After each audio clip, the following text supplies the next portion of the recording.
Somewhere under a city, in a vault the public never sees, the world's central banks have spent 3 years quietly stacking gold. More than 1,000 tons a year, the fastest pace since 1950. They are not doing this because gold is beautiful. They are doing it because they have quietly stopped trusting the thing in your wallet. You've been told the dollar is king, unchallenged, untouchable, the currency the whole world runs on. That's the soundbite. And the people who actually manage the world's money are quietly acting like it isn't true anymore. Because while the headlines argued about crypto and BRICS, something measurable happened. The dollar's share of the world's reserves has slid from 71% at the turn of the century to under 57% today. 14 points, gone, and almost no one noticed.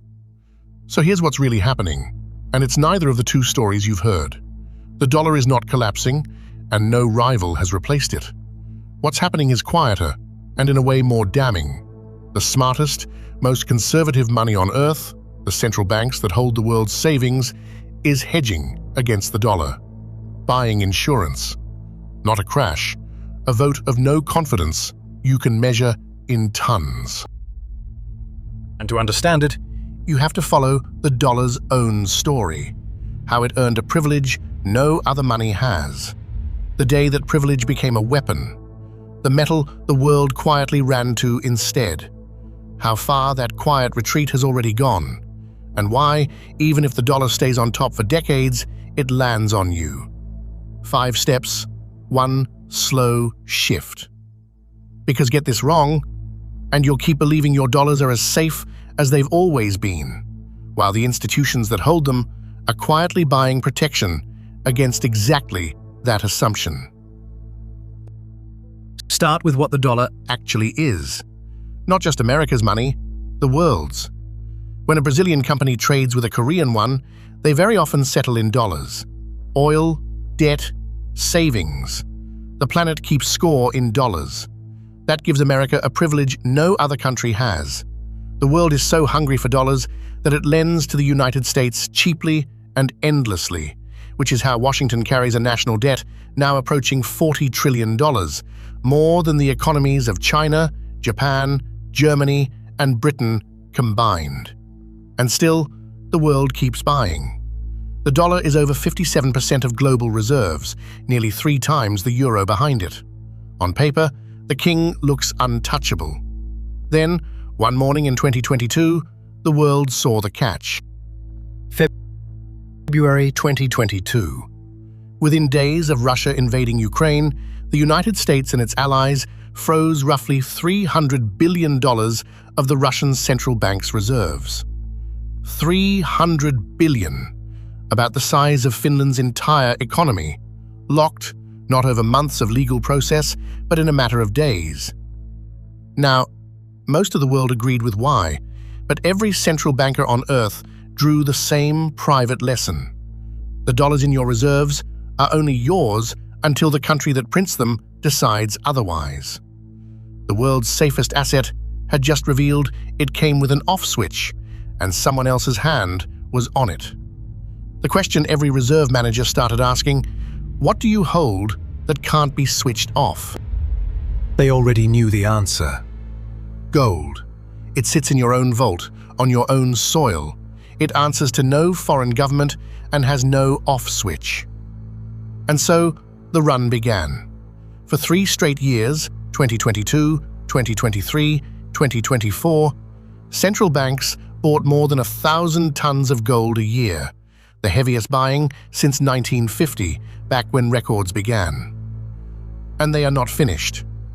In the World Gold Council's 2026 survey, a record 45% of central banks said they plan to add still more gold over the next year, up from 29% just 2 years earlier.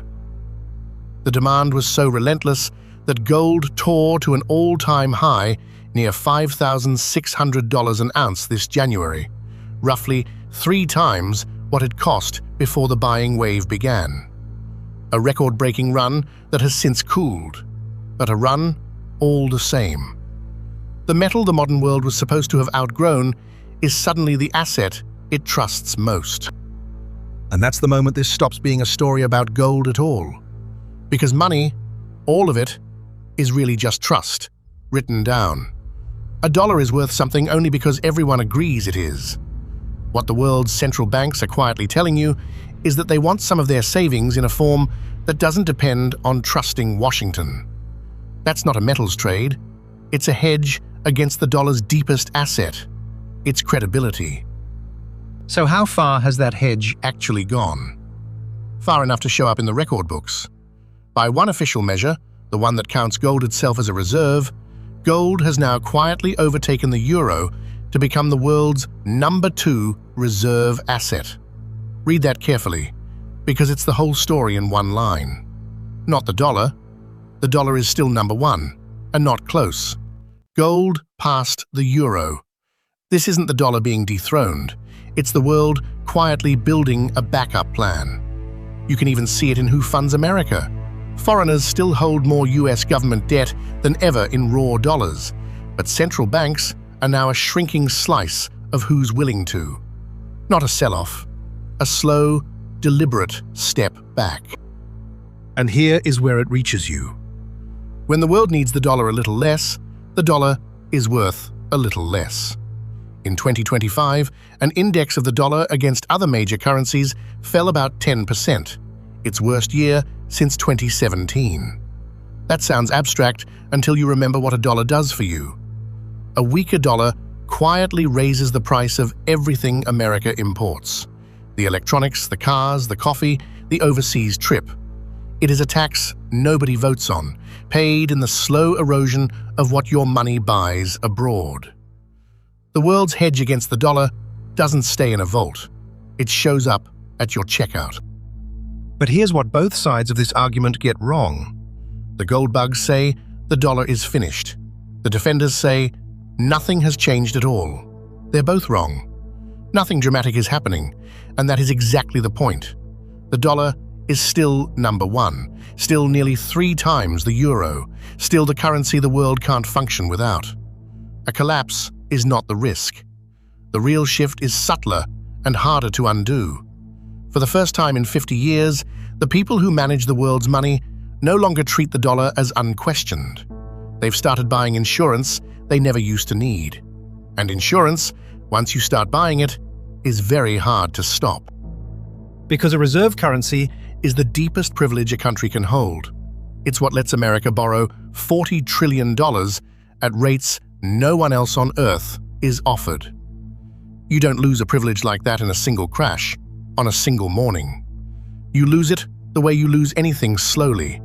One quiet, rational decision at a time, by people who would never say a word against you out loud. which brings us back to that vault. The gold stacking up in the dark isn't a bet that the dollar dies tomorrow. It's something quieter and harder to argue with. A bet that the word always has an expiration date. And for the first time in half a century, the people who manage the world's money are no longer sure when it is. If you want to understand the forces quietly reshaping the world economy, the ones that move long before the headlines catch up, subscribe.